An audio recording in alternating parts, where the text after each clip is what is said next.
Have you ever noticed how many times you've told yourself, "I'll start fresh on Monday"? How often have you whispered, "Next year will be different," as another December fades? There's a peculiar heartbreak in these promises we make to ourselves, not because we lack sincerity, but because we've spent so many years waiting for the perfect moment to begin living. At 70, at 65, at any age past the middle of life, you may look back and realize something both tender and troubling. You've been preparing to live for so long that decades have passed in the waiting room of someday. The Buddha understood this human habit 25 centuries ago.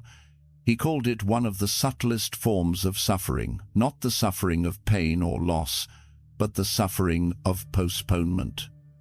We treat each present moment as merely a rehearsal, a flawed draft, something to get through until the real performance begins. But here's the truth he offered, gentle yet uncompromising. There is no other performance.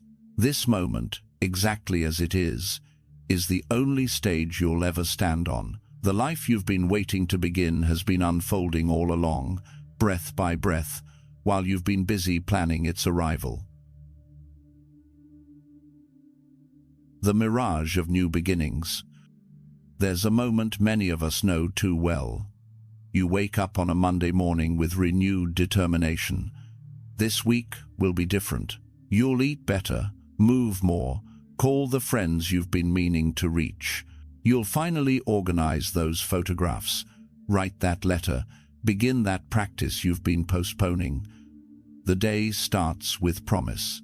But then, around mid-afternoon, you reach for the cookie you promised yourself you wouldn't eat.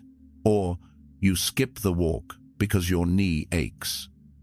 Or you fall back into the familiar chair and the familiar silence instead of picking up the phone.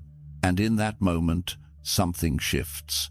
A voice inside whispers, "Well, the day is ruined now. Might as well start over tomorrow." So you reach for a second cookie. You abandon the intention entirely. You declare the whole day a loss and sink back into old patterns, telling yourself that tomorrow, yes, tomorrow you'll begin again properly this time. This is what the Buddha called tanha, the craving that creates suffering.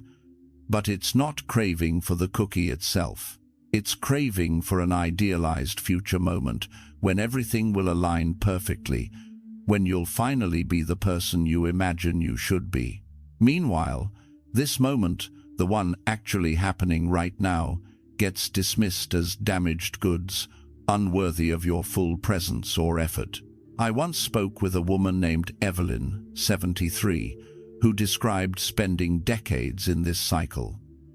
"I've started over so many times," she said quietly, "that I've never actually started at all. Every Monday was going to be the real beginning, every New Year's resolution, every birthday. I kept waiting for the moment when I'd feel ready, when conditions would be perfect, when I'd finally be the disciplined person I thought I needed to become. But that moment never arrived, and meanwhile, all those regular, imperfect days just passed." What Evelyn discovered, and what the Buddha taught, is that the perfect beginning is an illusion. It's what Buddhists call Maya, the veil that obscures reality. We convince ourselves that tomorrow will somehow be fundamentally different from today, that next week will arrive with magical clarity and willpower that today lacks. But tomorrow, when it comes, will arrive as another present moment, carrying the same challenges, the same humanness, the same invitation to meet life exactly as it is. The Buddha once said, "The trouble is, you think you have time." This wasn't meant to frighten us into frantic action. It was meant to wake us up to something profound. Time, as we imagine it as a long road stretching endlessly ahead, is an illusion. What actually exists is only this moment, and then this one, and then this one. Each moment complete, each moment workable, Each moment the only place where life can actually happen. Think about all the fresh starts you've attempted over the years. How many diets begun on January 1st? How many exercise programs launched with enthusiasm only to fade within weeks? How many times have you promised yourself you'd be more patient, more present, more disciplined, starting tomorrow? And how many of those tomorrows arrived carrying the same old struggles, the same old patterns, the same old you? This isn't failure. This is the human condition. And recognizing it is the first step toward something the Buddha called right view, seeing clearly what's actually happening rather than what we wish were happening. The pattern of endless fresh starts isn't a character flaw. It's a misunderstanding about how change actually works. We think we need a clean slate, a perfect beginning, a moment when we finally feel ready. But change doesn't arrive that way. Change happens in the middle of mess, in the midst of imperfection, one small choice at a time in the present moment we're actually inhabiting. The second cookie. Understanding the second arrow. There's an ancient Buddhist teaching about two arrows. The first arrow is the pain life brings, the mistake, the slip, the moment of weakness. The second arrow is the one we shoot at ourselves, the judgment, the harsh criticism, the declaration that we've failed completely and might as well give up. Think about that cookie again. The first arrow is eating it when you'd intended not to. That's done. It happened. But the second arrow is what follows. I have no self-control. I'm a failure. I've ruined everything. I might as well eat the whole box now. That second arrow, the one we inflict on ourselves, causes far more suffering than the first. Buddhism teaches that while we cannot always prevent the first arrow, we have complete choice about whether to pick up the second one. This is where our power lies, not in achieving perfection, but in how we meet our inevitable imperfection. I remember hearing about a Zen student who approached his teacher in distress. He'd been practicing meditation faithfully, but one morning he overslept and missed the dawn sitting. "I've broken my commitment," he said. "Should I start my count over from day one?" The teacher smiled and asked, "Did you breathe this morning when you woke up?" "Of course," the student replied. "And when you took that breath, did you need to start breathing from birth again, or did you simply continue?" The student understood. Practice isn't about maintaining a perfect record. It's about continuing. The breath that follows a pause is still breath. The step that follows a stumble is still a step forward. The kind choice that follows a harsh one still moves you toward kindness. This is the essence of what Buddhists call right effort. It's not about striving for flawlessness. It's about the gentle, persistent returning. You wander, you notice, you return. You slip, you see it, you choose again. Not perfectly, not permanently. Just in this moment, and then in the next one. At 70, you've accumulated enough experience to know something essential. You've never been perfect, and you never will be. But here's what you may not have recognized yet: that's not the problem. The problem is the habit of abandoning yourself entirely the moment imperfection appears, declaring the day lost, the effort wasted, the beginning postponed yet again to some imaginary fresh start. What if, instead, you met that moment, the cookie eaten, the walk skipped, the phone call unmade, with something the Buddha called metta, loving kindness toward yourself? What if you said, gently, "This happened, and now, in this next moment, what's the most loving thing I can do?" Not as punishment, not as redemption, just as response. The cookie is eaten. The question isn't how to undo it or how to punish yourself for it. The question is, what happens next? because next is the only moment that ever requires your attention. And in that moment, you always have a choice. Consider how much energy you've spent over the years in regret, in self-recrimination, in the mental rehearsal of how you should have done better. What if all that energy could be redirected not toward becoming perfect, but toward meeting each imperfect moment with compassion and then making the next choice a little more aligned with what you value? This is not about lowering standards or giving up on growth. It's about understanding that growth doesn't happen through harsh self-judgment. It happens through kind persistence.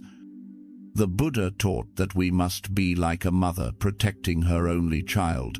That's how we should protect our own hearts from the violence of self-attack. When you treat yourself with gentleness after stumbling, you create the conditions for genuine change. When you attack yourself, you create only shame, and shame never leads to transformation. It leads to hiding, to giving up, to one more round of "I'll start over tomorrow." The weight of the past, the fear of the future.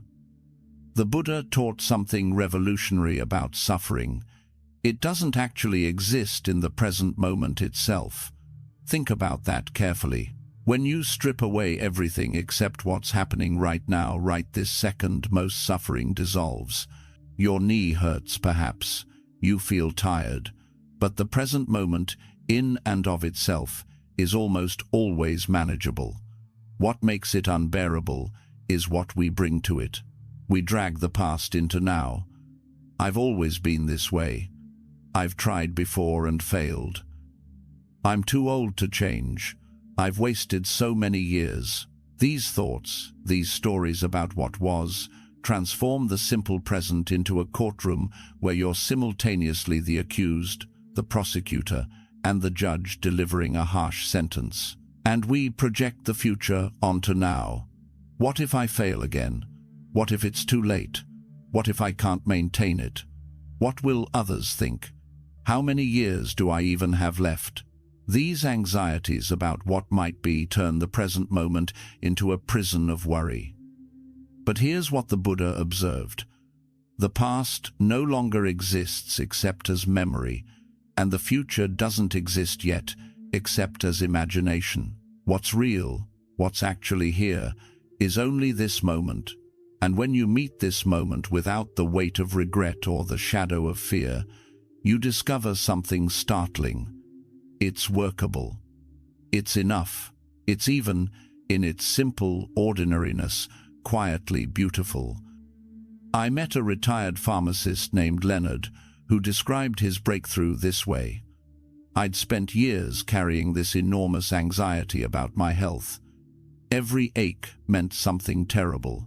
Every checkup filled me with dread about results. One day, sitting in the waiting room for test results, I suddenly asked myself, right now, in this exact moment, am I okay? And I realized yes. Right then, sitting in that chair, breathing, I was fine. It was only when I jumped ahead to imagined futures or looked back at previous scares that I suffered. That single moment taught me something. I can only ever be here, now. And most of the time, right here is actually okay. This is the practice of what Buddhists call mindfulness, not as a technique to achieve relaxation, but as a way of seeing clearly. When you strip away the layers of story, interpretation, memory, and projection, what remains is just this: a breath moving in and out, a body sitting or standing or walking, a moment happening exactly as it is, not good or bad, not success or failure, not the culmination of your past or the prediction of your future, just this. The Buddha described this quality of attention as beginner's mind approaching each moment fresh, without the baggage of everything you think you know about yourself, your limitations, your history of false starts. Imagine greeting each morning not as Evelyn or Leonard or whoever you've decided you are, but simply as awareness itself, curious about what this particular moment holds. This doesn't mean denying your past or ignoring the future.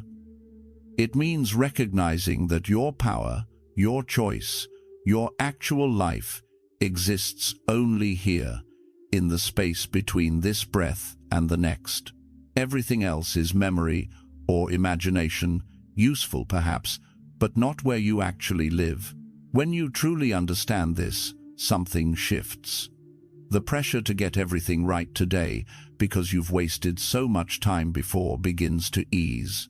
The anxiety about whether you'll be able to maintain your progress tomorrow loses its grip. What remains is simpler. This moment, this choice, this breath. Can you meet it with awareness? Can you respond with kindness? That's all that's ever being asked of you. The prison of borrowed dreams. There's another layer to why we keep starting over without ever truly starting. Often, the goals we're trying to achieve aren't even ours. They're echoes of who someone else thought we should be, or who we once imagined we needed to become to earn love, respect, or belonging. The Buddha spoke of this as a form of attachment not to things, but to identity. He called it anatta, the illusion of a fixed, separate self. We construct an image of who we're supposed to be, and then we suffer trying to make our actual, messy, human reality conform to that image. Think about the goals you've been carrying. How many are genuinely yours? How many are attempts to finally become the person your parents wanted, or the version of yourself that would impress others, or the ideal you absorbed from comparing yourself to those around you? How many of your fresh starts are really attempts to transform into someone you're not, never have been, and perhaps never needed to be? I remember speaking with a man named Vincent, 68, who'd spent his entire adult life trying to become physically fit like his brothers. He'd started and quit exercise programs dozens of times, always with the same cycle: initial enthusiasm, inevitable plateaus, harsh self-judgment, complete abandonment, resolution to start again. When I asked him what he actually enjoyed, he paused for a long time. "I like walking," he finally said. "Just walking, slowly, noticing things." But that always felt like it didn't count, like it wasn't real exercise. Vincent's suffering wasn't about fitness. It was about trying to inhabit someone else's definition of what a healthy man looked like. His fresh starts always failed because he was trying to become someone fundamentally different from who he was, someone who loved intense workouts and competition. The day he gave himself permission to simply walk, slowly, for the pure pleasure of it, without measuring it against anyone else's standard, something shifted. He stopped starting over because he'd finally started something that was actually his. Buddhism teaches that much of our restlessness comes from this, living according to a template we inherited, rather than discovering what genuinely nourishes us. At 70, at 60, at any age, you've had enough experience to ask honestly, whose life am I trying to live? What would remain if I released the need to prove something, to achieve someone else's definition of success, to finally become the person I thought I was supposed to be?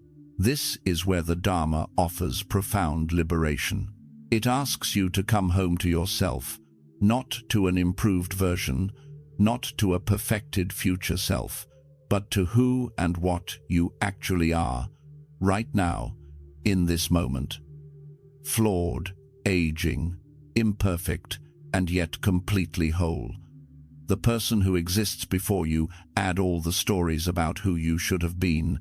Think about the weight of those borrowed dreams.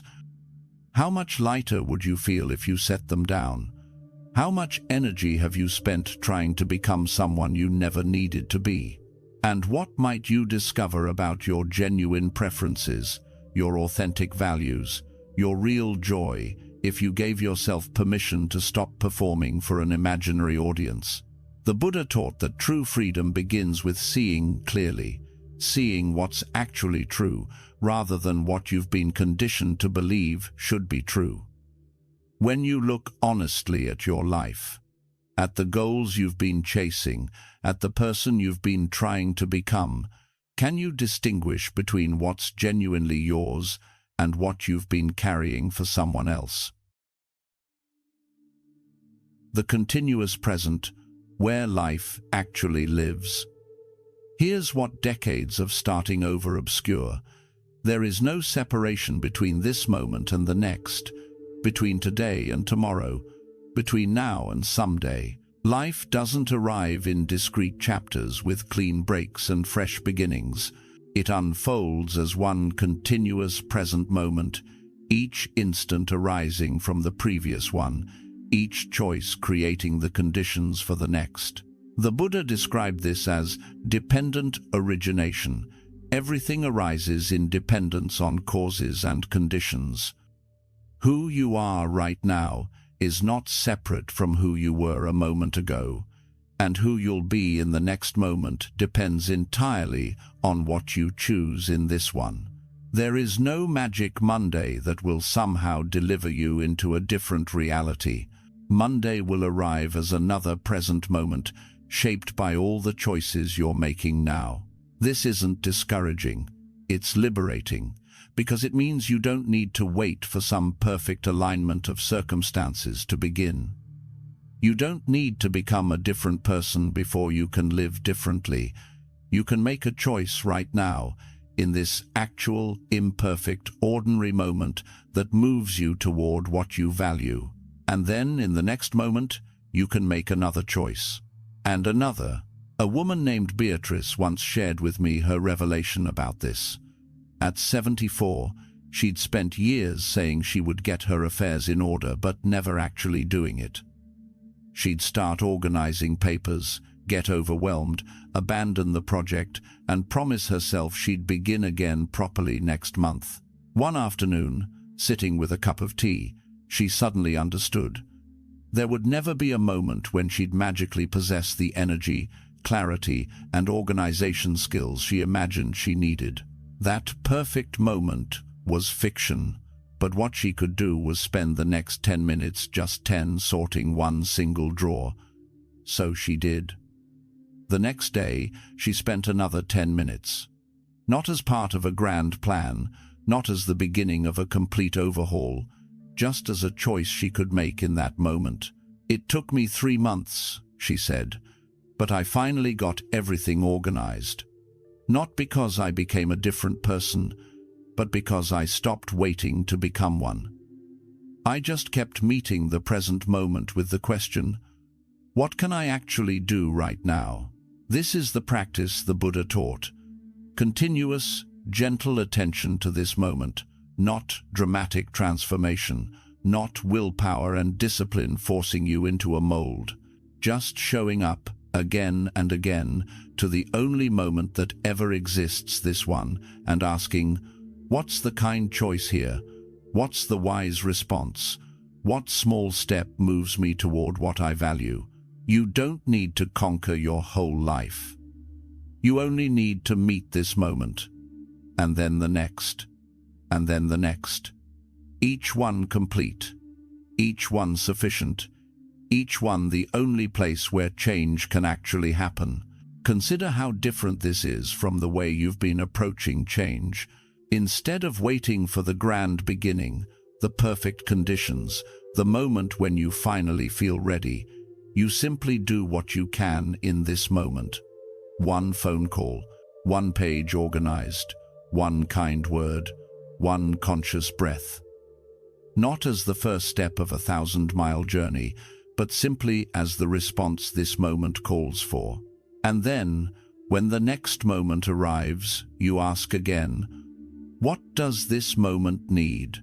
Not what does my entire future need, not what does my whole transformation require, but what does this single, ordinary, present moment invite me to do?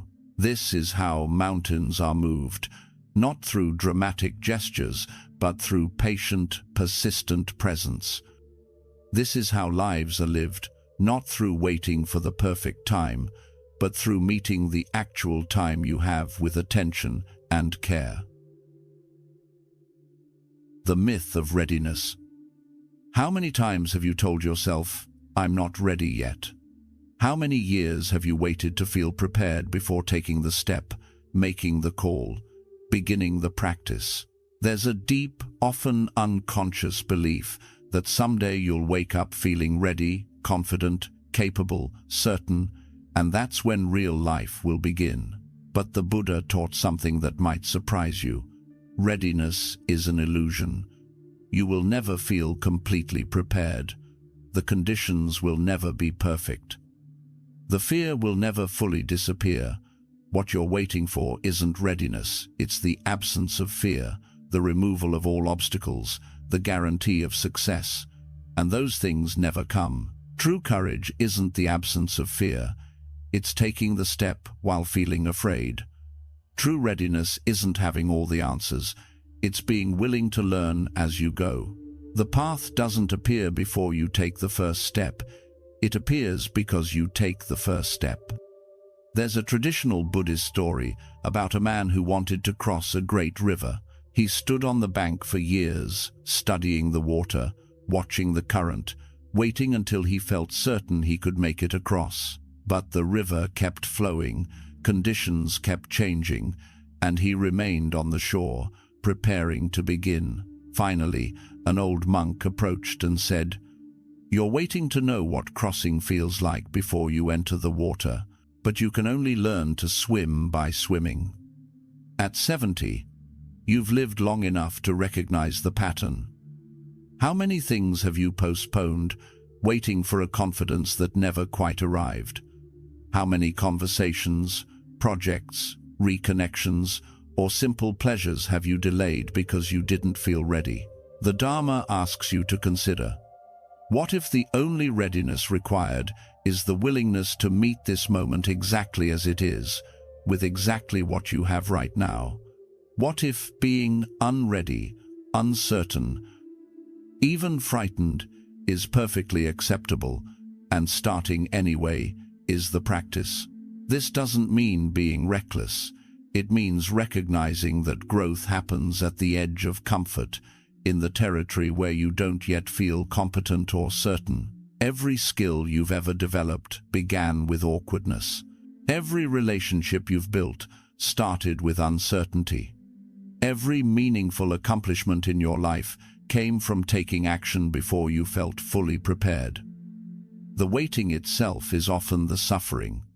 The postponement creates a kind of internal tension, the gap between who you are and who you imagine you should be before you can begin. Buddhism teaches that you can collapse that gap instantly by simply beginning now, however imperfectly, with whatever you have. Think about a retired engineer named Raymond, who spent 5 years wanting to reconnect with his estranged daughter. Every few months he'd tell himself, "I'll call her soon, when I have the right words, when I know exactly what to say, when I've figured out how to apologize properly." But the right words never came. The perfect apology remained unwritten. 5 years passed in preparation. Then one morning, without feeling ready at all, he simply picked up the phone and called. He stumbled through the conversation. He said things imperfectly, but he'd finally begun. And that imperfect beginning opened a door that 5 years of waiting had kept firmly shut. You see, the waiting for readiness is often just fear in disguise. Fear of being seen as imperfect, fear of failure, fear of not measuring up to your own expectations. And the paradox is this: the only way through the fear is through it, not around it, not after it disappears, but directly through the middle of it, taking action while the fear is still present. The perfection of the imperfect moment. Here's a paradox the Buddha understood deeply. The imperfect moment is the perfect place to begin, not despite its imperfection, but because of it. The messy, ordinary, flawed present moment is exactly where transformation happens, not someday when conditions improve, but right here, in the midst of whatever isn't quite right. You see, the fantasy of the perfect beginning carries a hidden poison. It teaches you to dismiss the present moment as somehow insufficient, unworthy of your full engagement. It keeps you perpetually preparing for life rather than living it. And most tragically, it prevents you from discovering what the Buddha knew, that every moment, no matter how imperfect, contains within it the full possibility of awakening. I think of a retired librarian named Sylvia, who described years of waiting to really start her meditation practice. She'd sit for a few days, find her mind wandering, decide she was doing it wrong, and quit, promising herself she'd begin again when she could do it properly. This cycle continued for nearly a decade. Then one day, during a particularly chaotic morning, phone ringing, neighbors arguing, body aching, she sat down anyway, her mind scattered everywhere. She kept noticing thoughts, feelings, resistance, and suddenly she understood. This was the practice. Not the perfect, silent mind she'd been waiting for, but the patient, kind returning to the breath amidst the chaos. The messy practice was the real practice. The imperfect moment was the only place practice could happen. I'd been waiting for the conditions of my mind to improve before I began meditating, she laughed. But the whole point of meditation is to work with the mind exactly as it is, not as I wish it would be. This is true not just for meditation, but for everything. The point isn't to wait until you're the kind of person who makes perfect choices.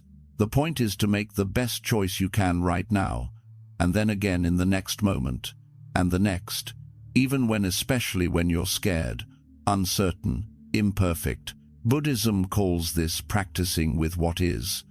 Not what you wish were true, not what you imagine should be different, but what's actually present. Your aging body, your scattered mind, your history of false starts, your fear of failure, your decades of postponement, all of it. This is your material, this is what you work with, and this is enough. The Buddha once said, "As the great ocean has only one taste, the taste of salt, so the Dharma has only one taste, the taste of liberation." What he meant is this: freedom doesn't come from perfect conditions or perfect performance. It comes from meeting reality directly, without the filter of should be. Liberation is found in the full acceptance of what is, combined with the gentle, persistent effort to respond with wisdom and kindness. You are not too old to begin. You are not too far gone. You have not failed too many times. Those thoughts are the voice of resistance, the habit of postponement trying to keep you waiting in the wings. But the stage is here. The moment is now. And you are exactly the person, with all your imperfections and history, who can step onto it. What would it feel like to give yourself permission to be imperfect, to begin something knowing you won't do it perfectly, to take a step while still feeling uncertain? This is what the Buddha called beginner's mind, approaching life with curiosity and openness, rather than the heavy burden of needing to get everything right. At 70, you've earned the wisdom to know that perfection is impossible, but perhaps you haven't yet claimed the freedom that comes from accepting it. What if your imperfection isn't the obstacle to living fully? What if it's the very ground on which authentic life grows? Living now, the only time that matters. So where does this leave you? Right here, reading these words, breathing, present in this moment, not in the past where regrets live, not in the future where perfect versions of yourself are imagined. Here, now. And the question the Buddha would ask is simple. What will you do with this moment? Not tomorrow, not when you feel ready, not when conditions improve, not after you've prepared more thoroughly. Right now, in this breath. What's the most loving choice? What's the wise response? What's one small step toward what genuinely matters to you? This isn't about making enormous changes.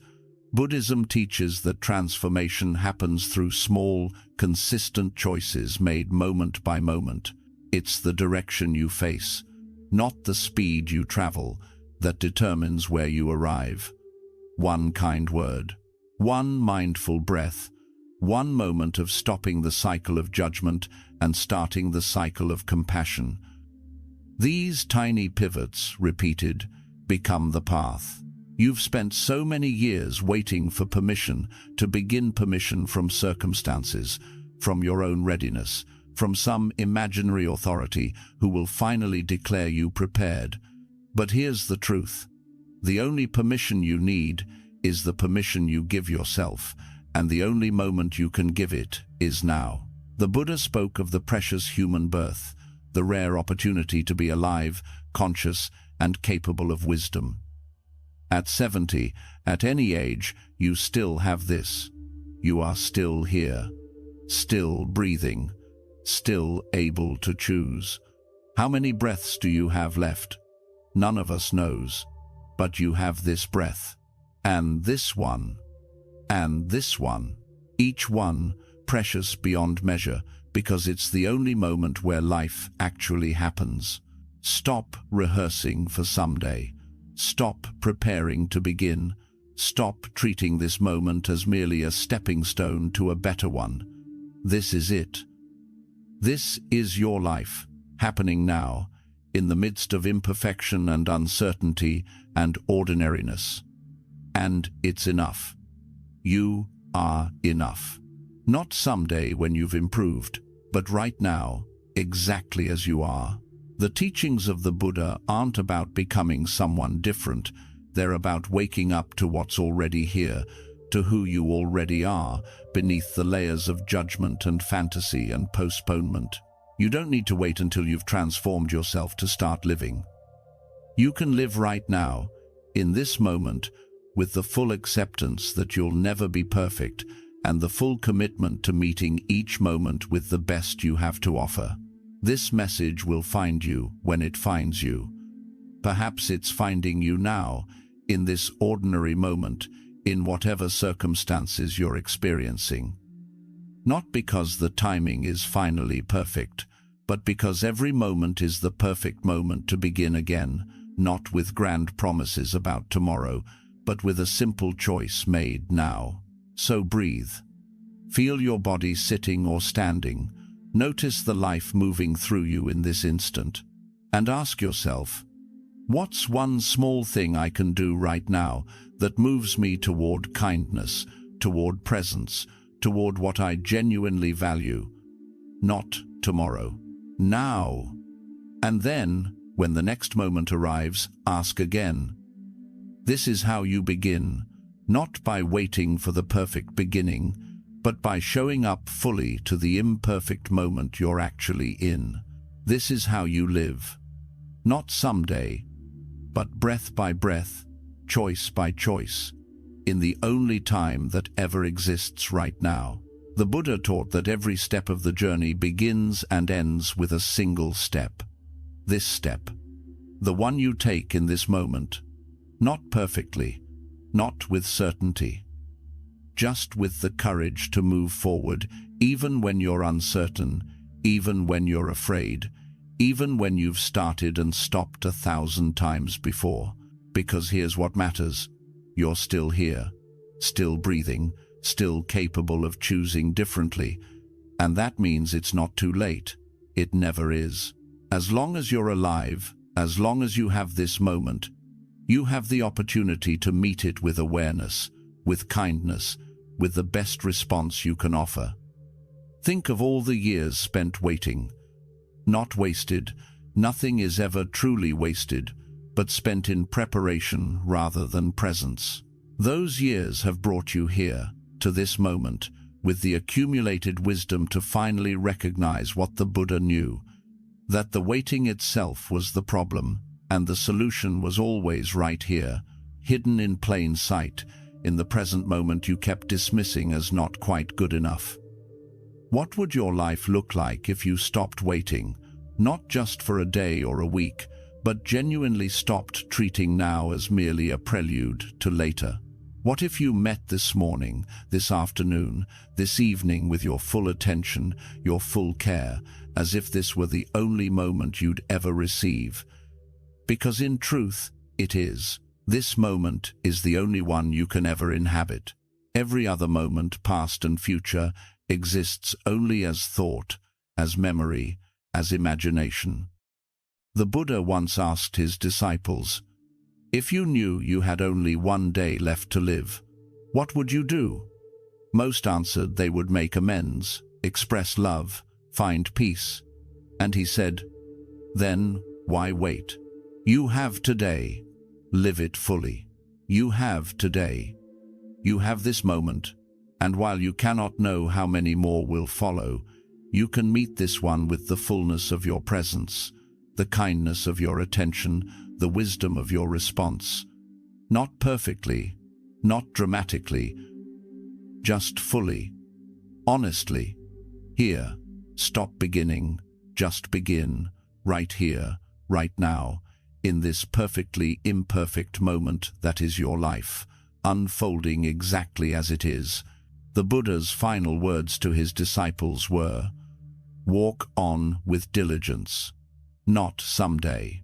Not when you're ready. Now. Take the step that's in front of you. Make the choice that's available in this moment.